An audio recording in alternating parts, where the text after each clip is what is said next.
Children, in today's class, I shall start with question number 2 from exercise 15.1. Topic is visualizing solid shapes. Let me read the question. Dice are cubes with dots on each face. ठीक है, देखो ये है हमारा dice और इस dice में हम क्या नोटिस कर रहे हैं? We have dots on each face. ठीक है, opposite faces of the die always have a इसका मतलब ये कुछ, I think something is wrong here. 7 dots on them. It should be have a total of, I think it should be here a total. Yes, no, I'll read the question again. Dice are cubes with dots on each face. Opposite faces of a die always have a total of 7 dots on them. इसका मतलब क्या है कि जो ये dice है इसके जो ऑपोजिट फेसेस हैं, ऑपोजिट फेसेस मतलब ये फेस और इसके ऑपोजिट में ये वाला फेस, ये फेस और इसके ऑपोजिट में ये वाला फेस, ये फेस और इसके ऑपोजिट में ये वाला फेस. तो हम देख रहे हैं 3 पेयर्स हैं हमारे पास ऑपोजिट फेसेस के. तो इनमें जो नंबर्स लिखे होते हैं उनका सम क्या होता है? 7. अब देखो जैसे ये 1 है तो इसका मतलब सम 7 आने के लिए नीचे क्या होना चाहिए? मेरे पास 6 होना चाहिए. तब देखो मैं पलट के दिखाती हूँ आपको. देखो ये 1 ध्यान से देखो, ये पलटा मैंने, ये देखो 6 है. 6 और 1 मिला के क्या बन गया? 7. ठीक है, उसी तरह आप देखते हैं ये वाला फेस देखते हैं. यहाँ 3 है, मुझे 7 चाहिए दोनों फेसेस का सम. तो मेरे ऑपोजिट फेस में क्या आना चाहिए? 4 होना चाहिए. यहाँ 4 है, सॉरी यहाँ 3 है तो यहाँ क्या होगा? 4. देखो मैं टर्न करके दिखाती हूँ. ये 3 है, देखो ध्यान से. अब मैं इसको देखो अपसाइड डाउन कर रही हूँ. ये देखो क्या है यहाँ पे? 4 है. तो 3 और 4 मिला के क्या हो गया? 7. ठीक है, अब एक और एग्जांपल देखते हैं. देखो यहाँ 2 है. अब इसके ऑपोजिट वाले फेस में क्या होना चाहिए ताकि सम 7 हो जाए? 5 होना चाहिए. अब देखो मैं इसको ध्यान से देखना, मैं इसको अपसाइड डाउन कर रही हूँ. ये देखो, ये देखो यहाँ 5 है तो इसका मतलब इसका और इसका सम क्या हो गया? 7. राइट. अब आगे बढ़ते हैं. Here are 2 nets. यहाँ पे हमने क्या बनाए? There are 2 nets to make a dice. मतलब डाइस बेसिकली क्या है? ये डाइस क्या है? बेसिकली एक क्यूब है. ठीक है, और ये 2 नेट्स दिए हुए हैं. इसका मतलब ये दोनों नेट्स क्या हैं? ये नेट्स क्यूब के हैं. और उसके अलावा यहाँ पे हमने, अब जो क्यूब है उसका हर फेस क्या होता है? स्क्वायर शेप में होता है. ये देखो अगर हम इसकी शेप देखें तो ये कैसी है? स्क्वायर शेप है. ठीक है ना. तो अब नंबर्स आर रिटन हियर. जैसे यहाँ 4 लिखा है, 5 लिखा है, 6 लिखा है. अब इस नेट को हमने क्या करना है? सबसे पहले हमने इसको फोल्ड करके क्यूब बनाना है. अब क्यूब बनाने के बाद देखना है जहाँ ये नंबर लिखा है तो इसके ऑपोजिट फेस का नंबर हमें पता करना है कि वहाँ पे क्या नंबर होगा. ठीक है, चलो हम स्टार्ट करते हैं. देखो ये है हमारा फर्स्ट वाला फिगर जो ये दिख रहा है. देखो ध्यान से देखो, 4 5 6 4 5 6. ठीक है, अब मैं इसको एजेस को फोल्ड करके क्यूब बनाती हूँ. ये देखो ये मैंने सब एजेस फोल्ड कर लिए. ठीक है, यहाँ से अब हम इसे,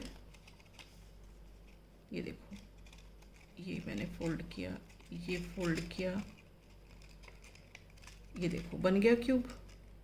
एक मिनट थोड़ा सा ठीक कर दूँ. ये देखो क्यूब जनरेट हो गया.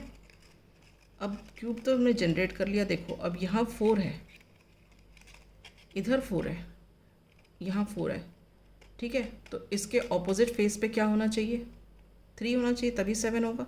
ये 4 है, ये वाला जो नीचे का फेस होगा यहाँ पे 3 होना चाहिए. ठीक है, तो मैं यहाँ पे क्या करती हूँ? मैं यहाँ पे लिख देती हूँ 3.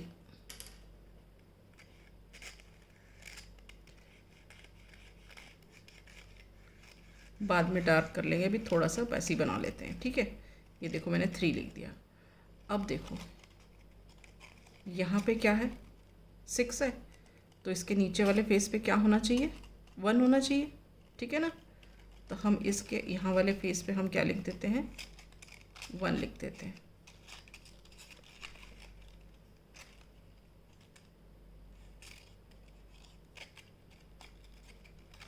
थोड़ा सा लाइट कर लिख लेते हैं, बाद में इसको ठीक कर देंगे, ठीक है। 1 लिख लिया।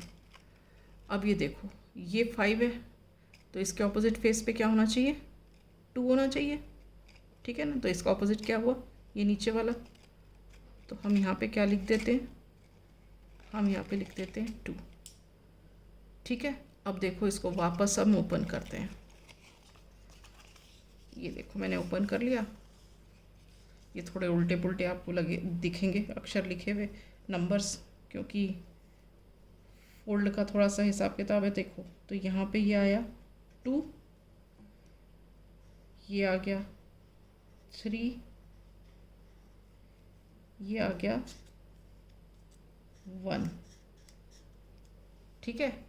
तो इससे हमें क्या पता चल रहा है, ये और ये ऑपोजिट फेसेस हैं, ये और ये ऑपोजिट फेसेस हैं, ये और ये ऑपोजिट फेसेस हैं, ठीक है।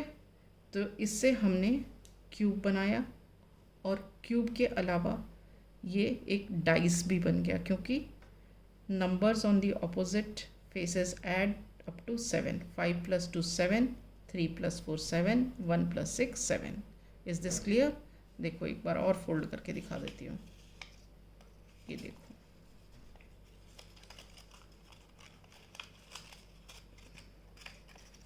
देखो 6 का ऑपोजिट में 1, 6 + 1 7, यहाँ 3 का ऑपोजिट में 4, 7 हो गया, 5 की ऑपोजिट में 2, 7 हो गया, ठीक है। Is it clear.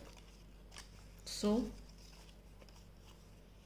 This is your first part. I hope it is clear to you children, right. Now we shall take the second part of this figure. Let me remove this.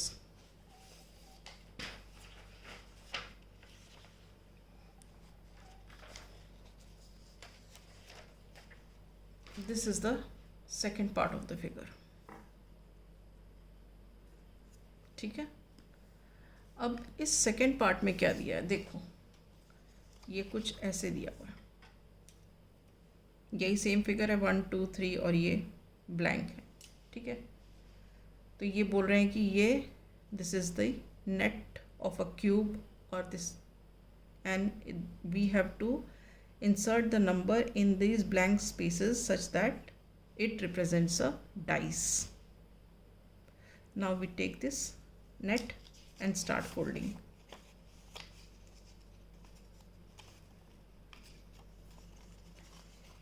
ये जो भी edges हैं यहाँ से fold करते हैं, ये देखो ये जितने भी एजेस हैं यहाँ से फोल्ड करते हैं, ये देखो ये मैंने सारे एजेस फोल्ड कर दिए, ठीक है। अब हम इससे कोशिश करते हैं क्यूब बनाने के लिए। देखो ये देखो बन गया cube. Now see here I have made the cube, okay. अब देखो इस फेस पर 3 है, ठीक है, तो इसके ऑपोजिट फेस पे भी 3 होना चाहिए, इजंट इट। यहाँ 3 है तो यहाँ भी 3 होगा, तो हम यहाँ क्या करते हैं, यहाँ पे हम 3 लिख देते हैं। Sorry, I am so sorry children, ये यहाँ पे 3 है तो यहाँ पे क्या होना चाहिए, 4 होना चाहिए। क्यों 4 होना चाहिए, क्योंकि sum of the opposite faces is 7। तो यहाँ पे मुझे क्या लिखना है, मुझे लिखना है 4। क्लियर है। I hope there is no confusion, I made a mistake earlier. देखो ऑपोजिट फेसेस का ना सम 7 होना चाहिए, यहाँ पे 3 है तो यहाँ पे ऑपोजिट फेस पे 4 होगा, ओके। अब यहाँ देखो इस वाले फेस पर 2 है तो इसके ऑपोजिट फेस पे क्या होना चाहिए, 5 होना चाहिए, क्योंकि दोनों का सम तभी 7 होगा। तो मैं इसका ऑपोजिट फेस निकालती हूँ। ये रहा ऑपोजिट फेस, यहाँ पे मैंने लिख दिया 5। क्लियर है? अब ये देखो यहाँ पे क्या है, 1 है, तो इसके ऑपोजिट फेस पे क्या होना चाहिए, 6 होना चाहिए। ये रहा इसका ऑपोजिट फेस। मैं यहाँ पे क्या लिख देती हूँ, मैं लिख देती हूँ 6।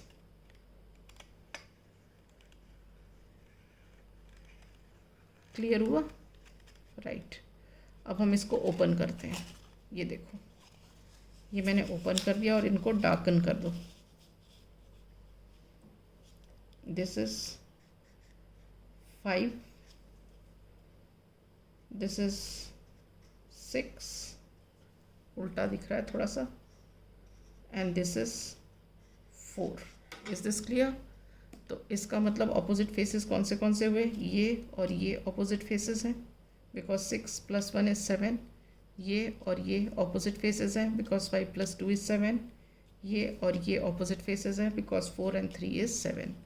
ठीक है, तो ये हमारा second part of the question हो गया। Is this clear?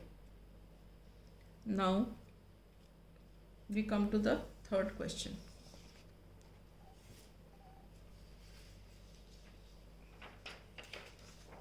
देखो, ये है थर्ड क्वेश्चन। इसमें ये नेट बना हुआ है और इसमें क्या है, सारे नंबर्स फिल्ड हैं। ओके, अब हमें ये बताना है कि क्या ये डाई का नेट है। Can this be the net of for a die, explain your answer. Okay, तो हम इसका पेपर कटआउट ले लेते हैं। ये देखो, ये रहा पेपर कटआउट। ठीक है, 1 2 3 4 5 6, 1 2 3 4 5 6। Is this clear? This is the paper cutout.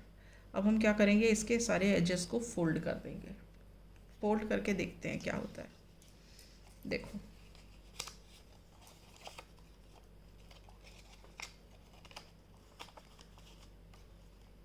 ठीक है, अब ये देखो,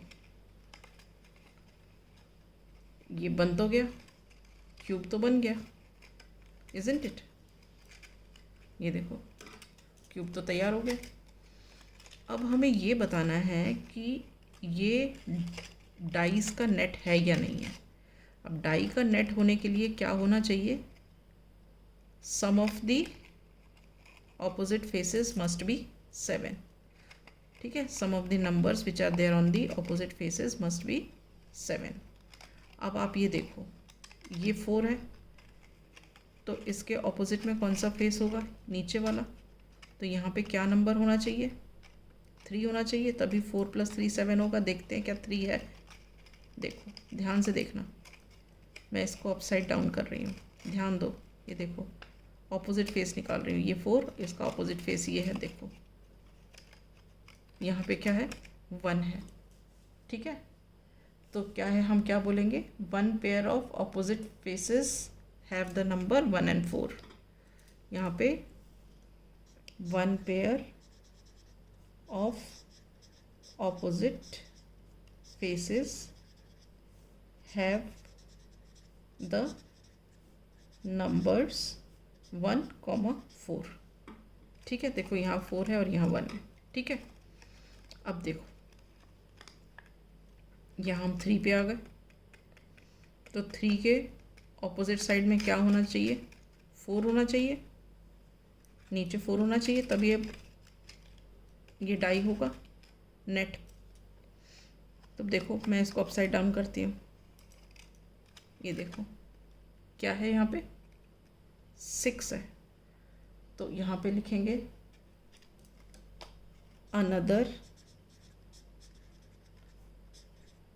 पेयर ऑफ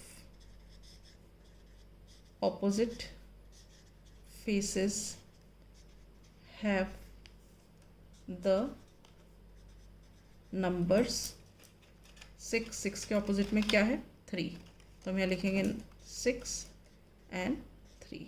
ठीक है, अब उसके अलावा देखो, इसको देख लेते हैं एक और। ये रहा 5, तो इसके ऑपोजिट में क्या होना चाहिए, 2। ये देखो 2 है, तो इसका मतलब एक पेयर ही करेक्ट है। लेकिन बाकी 2 पेयर्स गलत हैं। जब 2 पेयर्स गलत हैं तो हम इसको बोलेंगे this can not be the net of the die, because अगर ये if this is the net of a die then sum of the numbers on the opposite faces must be 7 in all the cases. It is not like खाली एक pair हो गया, 3 pair हैं तो तीनों के तीनों होने चाहिए, ठीक है। इसमें क्या हो रहा है, एक पेयर है बाकी 2 पेयर नहीं है। So we conclude that this can not be a net for a die. तो हम यहाँ पे लिख सकते हैं, इसको मैं यहाँ पे लगा देती हूँ और यहाँ लिखते हैं this, so this cannot be a net for a die. Is this clear? Right. So I wind up here. In the next class I shall start with the next question.